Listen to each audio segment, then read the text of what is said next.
for both men and women, for years, for so many years, we have had this societal and cultural thing about, not focusing on what we need, focusing plenty on what we want, the whole social media thing, but not focusing on what we need, having trouble receiving, not having balance between output and input, between active and rest. I mean, we are just bathing in what I would describe as an imbalance between active, yang energy, yin energy, but like the doing and the resting, I think productivity is king.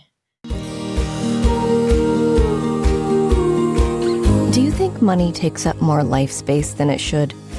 On this show, we discuss with and share stories from artists, authors, entrepreneurs, and advisors about how they mindfully minimize the time and energy spent thinking about money. Join your host, Jonathan Dio, and learn how to put money in its place and get more out of life.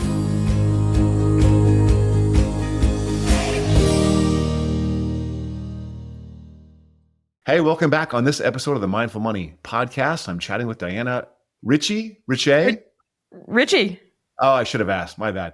Diana is a certified financial planner, CFP, project management pro, PMP, a trained mediator, and a nationally recognized personal finance expert. She loves helping people take control of their finances, and as a financial planner and a tax lawyer with over 2 decades of experience, she's worked with individuals and represented multinational corporations on everything from sustainable investing to international tax planning to charitable giving. I wanted to have her on the podcast to talk about the book, The Loving Truth About Money, a practical guide to creating financial peace. Diana, welcome to the Mindful Money podcast. Thanks, Jonathan. First, where do you call home? Where are you calling from? Jackson, Wyoming, in the mountains. I love Jackson, Wyoming. Love it. It's so beautiful there. Took many, many fantastic hikes around there. I know a little bit of the backstory, but where did you grow up? I bounced around a fair amount. We spent a lot of time in Pittsburgh, Pennsylvania. I graduated from high school in southern New Jersey in Haddonfield. We spent a few years in Germany when I was young. So always for my dad's job, moving around. So New Jersey, Pittsburgh, how do you end up there? Yeah, I ended up in Chicago for school, met a guy. We spent a big chunk of time, 6 years in Chicago, and then we did 4 years in Boston. We came back to Chicago.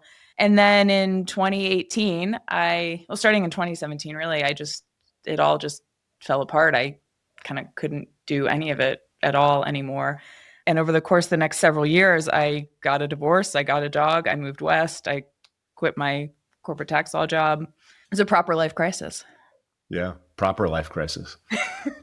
In the early years, bouncing around New Jersey, Pennsylvania, Germany, I'm curious about what kind of money and entrepreneurship lessons you learned. And sort of as a corollary, were those intentional lessons that were taught or the things you just picked up? My upbringing was pretty traditional. My dad worked a corporate job, worked for 30 years as a corporate executive, did very well in the corporate world. My mom stayed home with me. She worked part-time, but I think always wished she had or could have had more of a career. And for whatever reason, just, through the various moves and whatever else, never really had the career that she wanted. And so from that upbringing, I think I imprinted on a very deep subconscious level 2 things. The first is that money comes from men, because that's what I saw at home. And that's what I saw with my friends. A lot of my friends' moms were also stay at home. And I also think that I imprinted that entrepreneurship is risky, or that if you want to be an entrepreneur, it means that you are not going to have any kind of balance. That if you want to be an entrepreneur, you're going to grind, you're going to destroy your family life. That entrepreneurship was sort of a hard and risky path. It's interesting. I both take issue with that, and it's not entirely untrue. Right? Personally, I'm just learning. Just now, I'm 53. I've been grinding for 30 years. I'm just learning how you don't have to do so much grind. The risk has always been there, but the grind is self-imposed, potentially psychologically developed from early childhood, like all the things that you talk about in the book and that so many other people have written about. So just before we dig into the book, give the Mindful Money audience kind of an insight into your story. You gave us a little taste, but what inspired you? What led to writing the book itself? The book actually started as an online course. And what I wanted to do with the online course was set the financial foundation. So my goal for writing the book for my audience, or my students, as I had envisioned it originally, was to lay out soup to nuts, everything you need to know to get your money in order.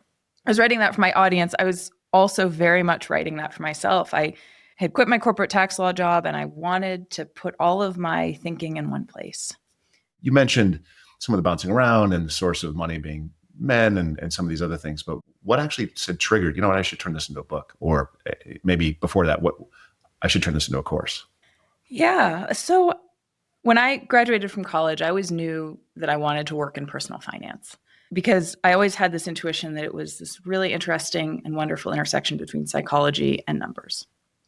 I was walking through the undergraduate library and this charming second-year medical student came up to me and said, "Hey, I think you're really cute and I want to take you out on a date." And we went on a date and we fell in love. And a year and a half later, we were engaged. And at 23, I was married. And the story of the next 15 years is a story of codependency. It's a story of an eating disorder. It's a story of a really big healing journey, because what happened in that marriage is he was a second-year medical student and he comes home and he says, "You know, I really don't want to be in medicine. I really want to be in business." And I was really unconditionally supportive. And I was the only one in his world that said, "You know what, if you don't want to be in medicine, follow your dreams. If you want to be in business, go do that." And so he gets a job at the Boston Consulting Group. We're living in Chicago. And I start law school. I had gotten a full scholarship to law school, and it's now 2008 at this point. And he comes home from the Boston Consulting Group. He just gotten a promotion. And he says, "Yeah, I don't really want to be in business. I think I want to be in medicine." And everyone said, "Don't quit your high-paying job. It's 2008. Like, what are you doing?" And I was the one who said, if you want to be in medicine, follow your dreams. He said, "Great. And I want to do a residency. I want to do it at Harvard." So 2008, we move across the country. I give up my full scholarship to law school. He takes an 80% pay cut. We sell our house, our condo, and lose our entire down payment. And we move to Boston, and he starts his residency.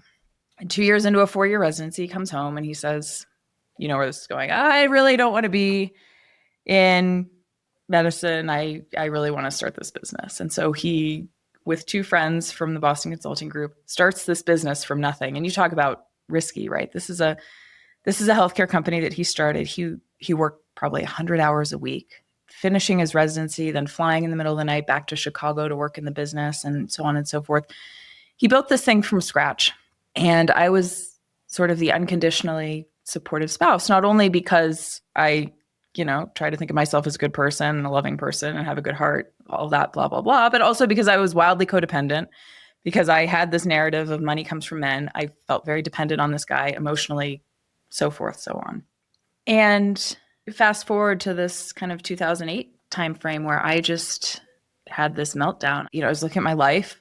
We were in Chicago. We were financially successful. This company was starting to take off. I had a big law gig. We lived in a beautiful glass box. And I just was feeling more and more and more drained. And I had been fighting an eating disorder for a decade. And I just kind of looked around and I said, none of this feels authentic to me. I want to get a dog. I want to move to the mountains. I want to live, I think I said, in a tiny house in Colorado. None of this feels aligned. None of this feels authentic. I'm giving you all of this as background for what I wrote in the book, which came in the aftermath of the divorce. So fast forward, 2019, we get divorced. We mediate this divorce amicably. And his company at that point was worth $11 billion. And he knew what his stake was. His stake was worth about $250 million at the time. He said he wanted a divorce. I said, "Okay, if you're absolutely set on this, then we're going to do it amicably because, love first, love always wins. I'm codependent." We mediated this entire divorce in 3 hours, and he lied to me about the valuation of the company. He said, "We'll be lucky if it's worth $10 or $20 million. And I took him at face value, and I signed a divorce agreement, only later to come to find out that at the IPO, I read the public filings, saw what he was worth. And it was that betrayal coupled with a couple of particularly abusive boyfriends in the post-divorce dating scene that really tuned me into this idea of what is looping in their subconscious. Because at some point I had to say, I'm the one who's attracting this emotional manipulation. I'm the common denominator here. And so what is going on in my psychology? That combined with a long healing journey is kind of how I came to these concepts. I mean, it sounds like the stories in the book where you guide readers to examine those early money stories. How do you tie that back to Money Comes from Men or your relationship with parental figures? How do you say this thing that's happening right now and this the psychology that I'm going through, the attracting of this thing, being the common denominator, how do you tie that back to your childhood? Do you have deep therapy, psychoanalysis, or just time on a cushion? How did you even realize, oh my God, I'm the common denominator here. And oh my God, this comes from something from my history. There's a money story that I have. Because I think we're dark to those money stories. I don't think we see them happening. That's a great point. The answer to your first question is just straight intuition. So this guy that I had been dating had just broken up with me. And in the course of breaking up with me, had for 5 hours berated me about all the things, all the reasons I was not enough. And it was so dramatic. This was April of 21. I'm sitting on my couch at home and I'm thinking, this is such a dramatic moment. The universe is trying to get my attention. And it kind of hit me like a lightning bolt. 7 or 8 years earlier, I had heard this woman, Lacey Phillips, on this podcast. She has this program called To Be Magnetic, where she talks about manifesting the life of your dreams. 7 or 8 years ago, I didn't do anything with this program, but it just kind of, we all have ways that the universe communicates with us, whether it's synchronicity or eye contact or whatever your language with the universe is, however those intuitive hits come to you. This felt like a lightning bolt. It felt like an intuitive hit. You need to go do this program called To Be Magnetic. I started the program that day in the aftermath of this really dramatic breakup, and it really helped me heal my codependency. You have like a series of traumas, a series of things that happen to you, and somehow you're open to that intuition or open to that strike from beyond. What is it about your background or your own personal work that left you open to that strike? I mean, I think that's the fundamental awareness that first, like, okay, what I'm doing is not working. I need to do something else. That, I think, is the turn. Like, that's something that many people do that, oh, this stinks. This is horrible. This is horrible. This is horrible. And they just get stuck in this loop. It's horrible. It's horrible. It's horrible. It's horrible. Mm-hmm. And then I think they probably get the flashes, but they don't see the flashes. So there's something about your upbringing or your prior work that said, oh, that's important. This thing, this flash, this intuition is important and I need to pursue this. Can you actually say what it was that made you ripe for it, ready for it, jump on it? I think the only answer to that question is the pain has to get bad enough. We have free will. We are humans. We have free will. And all that means is that the universe is going to tighten the screws and tighten the screws and tighten the screws. And it's going to get worse. And it's going to get worse. And it's going to get worse. And pain is a gift. Deep, deep, deep pain. And, I said I had this eating disorder for almost 15 years. Like, that was the depths of suffering and misery. Like, I mean, I can't even explain the psychological and emotional pain. And that eating disorder forced me into healing. I spent 10 years trying every healing modality that I could. And it was the depth of that pain that made me open to the healing modalities. And when I started to see that the meditation was helping me heal my eating disorder, it made me a lot more open to this concept that both healing modalities and signs from the universe are the antidote to the deep pain. And the sooner you embrace these, the less pain there is, the less deep the pain goes. So just surrender and do the work, do the healing. Was there a point at which you sort of tied the whole arc of, I guess, 15 years of traumatic experience, relational issues, money issues to childhood? Or are they independent of each other? I mean, they're not independent of each other, but you know what I mean? Yeah. Yeah. So one of the great practices that I learned from the TBM program is, they say, become your own energetic pattern reader. And what they recommend and what I use and do in my own life is keep a journal, keep a list, running list of everything in your life that triggers you and everything that comes up and that feels like a test or a challenge. Just keep a running list. Like, mine could be like, oh, my dog just got attacked and I got in a fight with my husband and I felt really angry about that.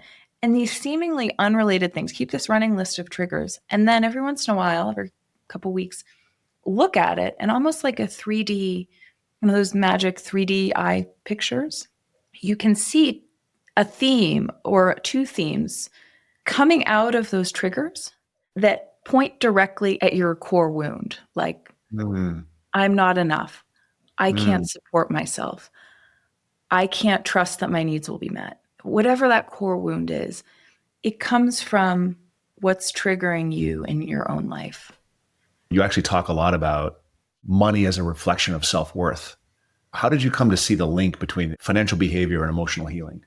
That link between financial behavior and emotional healing is how I came to that. And it's not to say that how much money you have dictates your worth. It's just that when you do the emotional healing, the abundance tends to follow. It's like your job, your contract with the universe, your job is to do the work. Its job is to deliver the opportunities. I have a very close friend of mine, and my brother died 3.5, 4 years ago. And this close friend of mine and I have gotten closer and closer and closer over that time period. His name is Jay. He's a magical being.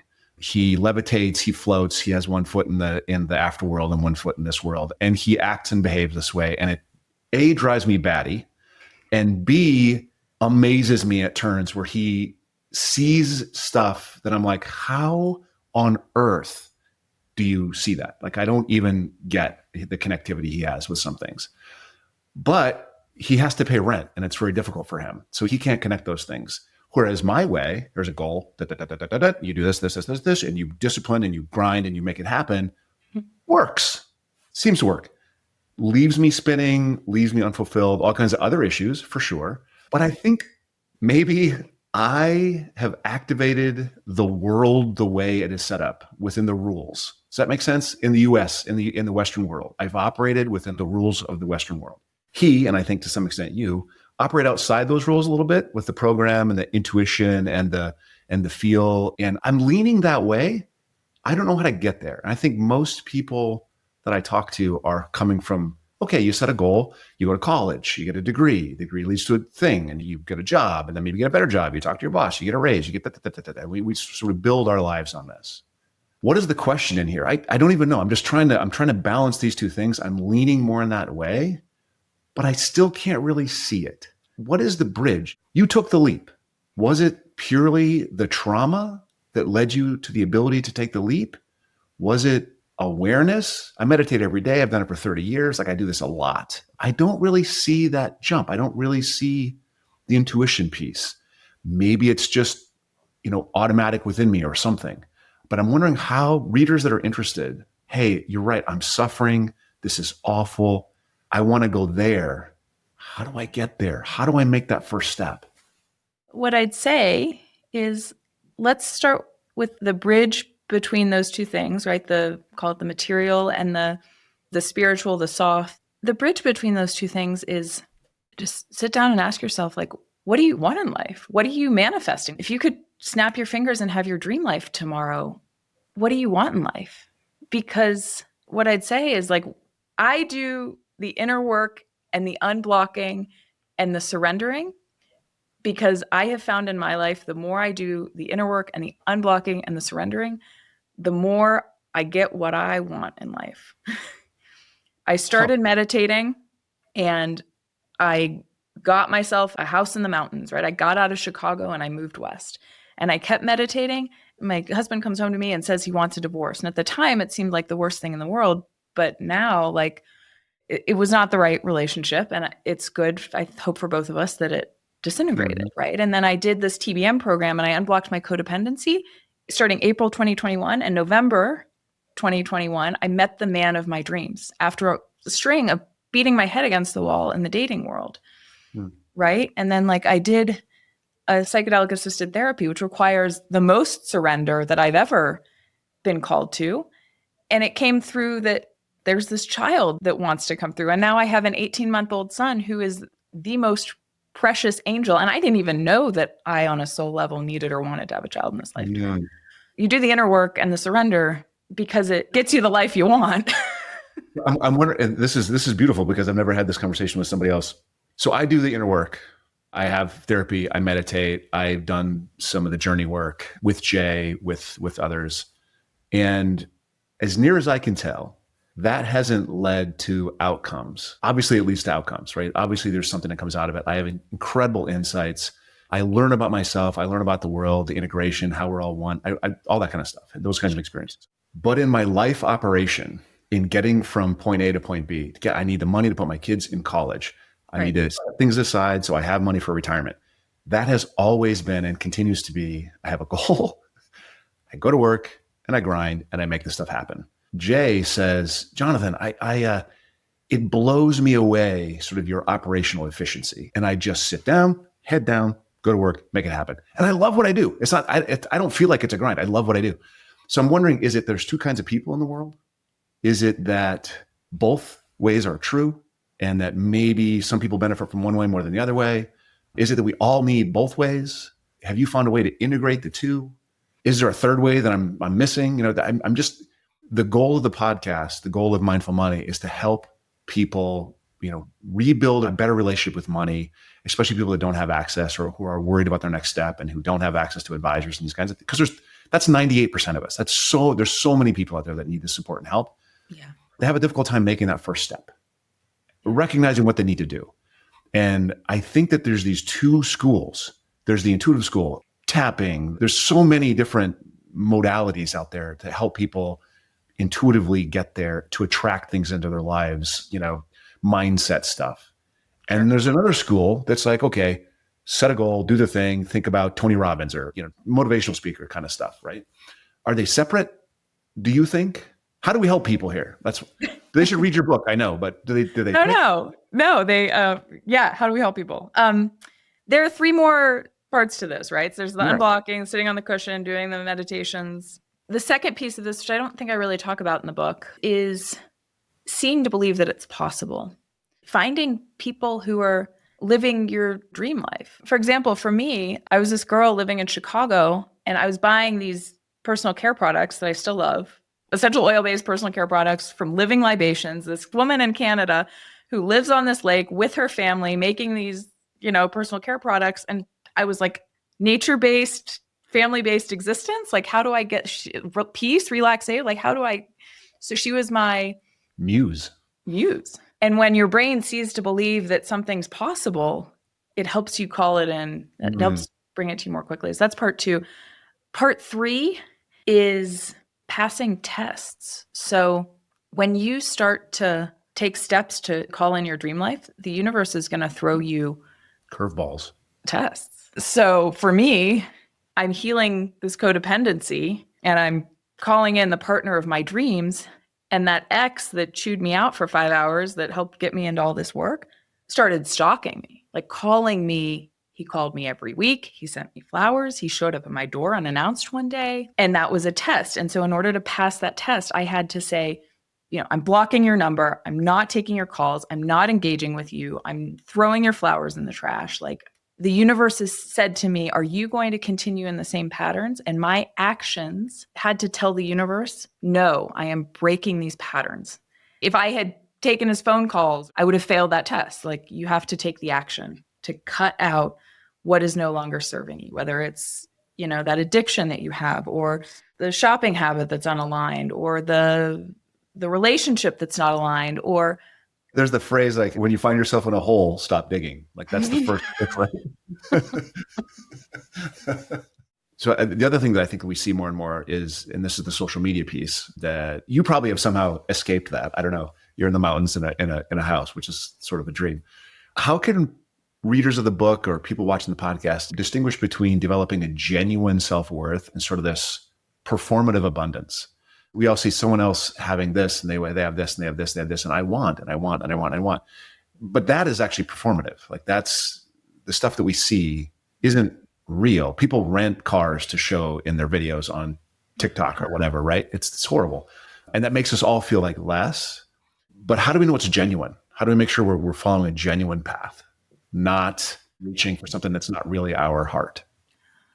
For me, at my most ungenuine, when I was really going into that 2018 crisis, I didn't want to admit it, right? I was working for the big law firm. I was wearing the designer shoes. I was chasing the skinny body. I was chasing the beauty. I was chasing the designer clothes. And I just felt, over the course of those 2 years, I felt like I couldn't take one more step. So my energy was just drained and drained and drained and drained. It was like the universe was draining my battery and I wasn't listening, right? I kept chasing the city, the fancy condo, the whole thing. And eventually my energy was so low that it felt like I just couldn't take one more step. And I had to sit down and say, what do I really want? And I had an acupuncturist who was in Chicago, who was an energy healer who helped me. 4 then is the taking aligned action. And I should credit To Be Magnetic because this is all they're teaching. This is Lacey Phillips. So step 4 is what we think of. Now that you have cleared out the things that don't light you up, the things that are taking away your energy, you've created space. And so step 4 is doing the very strategic things that matter. Because this isn't just sit on the cushion and wait for the money to rain in. We need goals. We need to get up every day. We need some structure. We need to get things done. Yeah, real quick, summarize the 4. Name the 4. 1, 2, 3, 4. Yeah. So step 1, the unblocking your subconscious limiting beliefs. Step 2, expansion, finding your muse. Step 3, passing tests. Stopping. And clearing out what's not working. Yep. Creating space. Step 4, take the aligned action, but do the things that actually matter. Don't waste your time on stuff that doesn't. Be strategic and get it done. Yeah.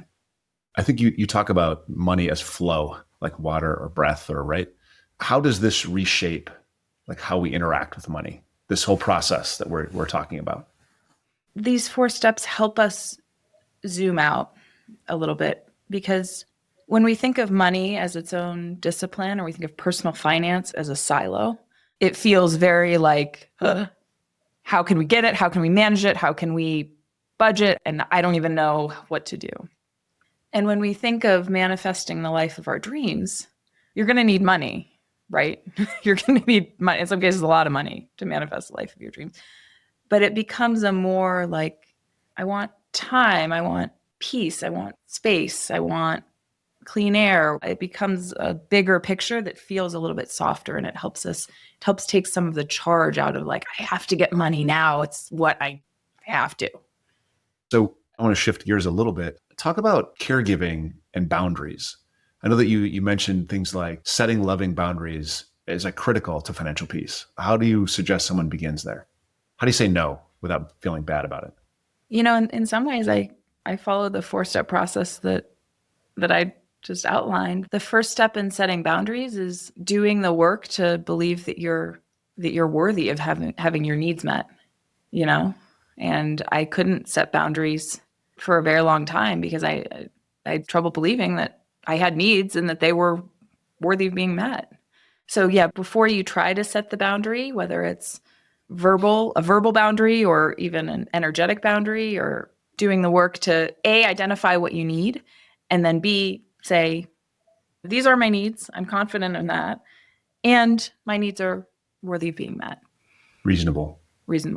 And then the third piece is, for example, I'm able to ask my husband for what I need, and he's got the space to do the same. He's able to say to me, hey, I need X today. And I'm able to say, hey, I need more rest today, or hey, I need some reprieve. And we have that dialogue, because when I say to my husband, hey, I need some rest today, could you maybe hang out with Oliver? His response to me is, of course, let's get your needs met. It's a lot easier to ask for what you need when you're dealing with someone who is not going to blow up in your face and who's able to stay emotionally level. Or he can say, sorry, I'm really tired too. I don't have gas in the tank. Let's figure out something else. Being able to have, we call it an at-zero conversation where no one's having emotional outbursts, ideally. Has he also gone through the program? He doesn't do the To Be Magnetic work, but he's done Hoffman. He's done EMDR. He's done his other work. He's done his work. Which is important. There's this point where you say that you're not sure you're worthy, and you had to sort of do the work to determine that you were worthy of care, of everything. Do you think difficulty receiving is a central issue? Think that's a core issue that people have? Wow. I love how you said that. I've never said it in those terms, but I think you've nailed something there. Absolutely. I think it's absolutely a core issue. I mean, you've gone through this process. What is it that you enacted okay, so you just moments ago said, if I need more rest, I asked my husband if I get more rest, and he and he has a choice. Oh, absolutely. Let's get your needs met. Or, you know what? I'm tired too. But you ask the question, and that, okay, I'm 53. I should probably be able to do that. That's an important thing. But I don't. I strengthen up, like I quote unquote, I man up and I move forward. Right. Yeah. You're not alone. Like this is Yeah. not alone. Oh, and I know that. And yeah, I also know that I know that. I also know that I man up, and I've called, oh, look at what I'm doing right now. I can sort of identify that myself as I'm doing it. And then I can usually come around and ask for what I need. But it's because I've done a lot of work. And it seems like we don't do a lot of work. It seems like there's not a lot of people. There's a ton of people in therapy, but there's not a lot of people that are just like on their own, sitting on a cushion or praying or walking in nature or whatever it is, actively thinking about, oh, this is what I need, and writing it down and journaling. And it just, I think it's an element of our culture that's just it's not widely adopted. And I do see that there's areas, but I'm just wondering if there are practices you have or practices that have been beneficial for you that you would share, that you would say, hey, try this. If you want to receive and you have a difficult asking, try this. I don't have any unique practices for this, other than to say, like, this is one that I'm continuing to work on. I've actually just introduced some yoga nidra into my practice because it's a little bit softer. So I can't vouch for it. I can't tell you that it's a practice that's going to help you get there. But I do want to just amplify what you're saying, that for both men and women, for so many years, we have had this societal and cultural thing about, not focusing on what we need, focusing plenty on what we want, the whole social media thing, but not focusing on what we need, having trouble receiving, not having balance between output and input, between active and rest. I mean, we are just bathing in what I would describe as an imbalance between active, yang energy, yin energy, however you want to say it, masculine energy, feminine energy, and not men and women, but like the doing and the resting. I think productivity is king. Productivity is king. I don't know. I've heard it said from, people that are way more into these things than I am. Like, I've heard it said that we are experiencing societally and universally more of a global shift into balance between these two energies, this energy of doing and being. I have no idea whether that's true, but I think generationally, I think we're seeing it. I don't know. Okay, you do. Great. I do think Gen Z, they're far more willing to say to their boss, no, I'm not going to be in the office. Like, they're far more willing to say, you know what, if you're making everyone come back to the office, I'm going to find a different job. Like, yeah. I think we're seeing a lot more of that with the next generation. I'm Gen X. We work. And I'm noticing that as I say things like, as I describe my own behaviors, I'm worried about somebody giving me blowback for that. Like, I'm actually worried about judgment right now. It's an interesting thing. We're getting really close to the end of time. And I always like to loop back around and ask a couple questions that are specific. So there's a ton of noise out there. So I ask everyone to simplify stuff for us. If you listen to an episode, you probably know what's coming. Let's say you're talking to a new coaching member, you're talking to somebody on a plane, across the country, and they're expressing challenges in this area. What is the very first thing that they should focus on that would, something they could do right now that would lead to greater personal and financial success? What is your soul's authentic essence? Discover what your soul's authentic essence is. Or just tell me, because it's on the surface. It's not, it. No matter how far off path you feel, no matter how low you feel, no matter how in the depths you feel, what your soul's authentic essence is. So let's start there. It's odd. I don't.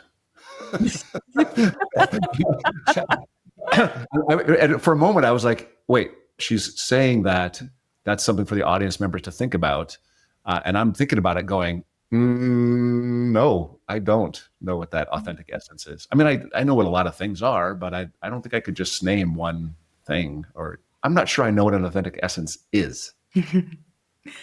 Okay, what about this? What if you took a pen and paper, start writing words that come to mind, and it's not going to look like writing. It's going to look like, and maybe start there.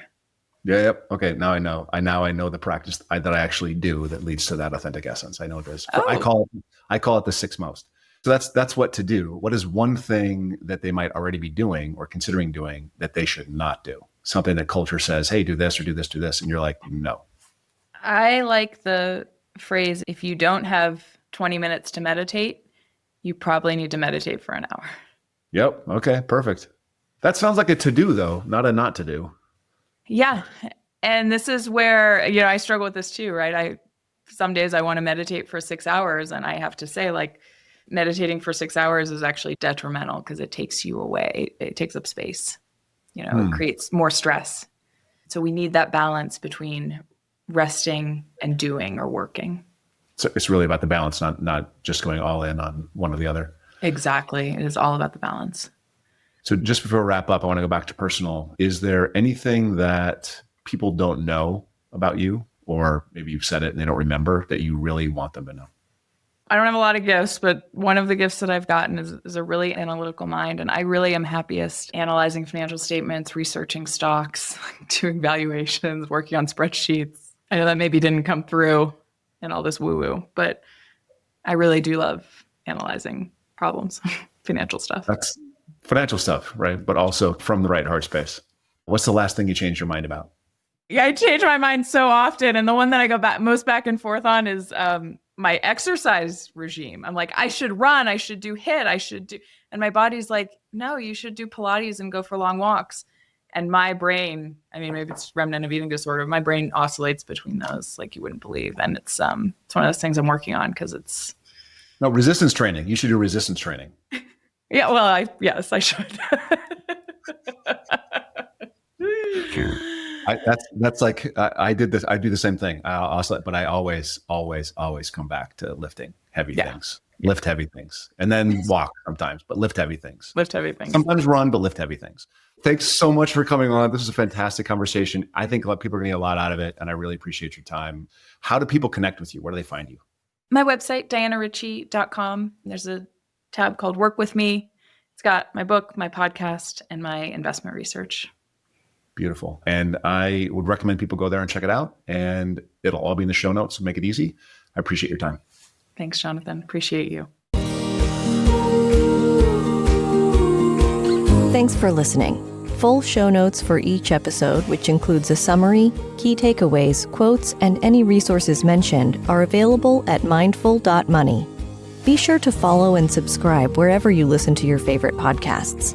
And if you're enjoying the content and getting value from these episodes, please leave us a rating and review at ratethispodcast.com/mindfulmoney. We'll be sure to read those out on future episodes.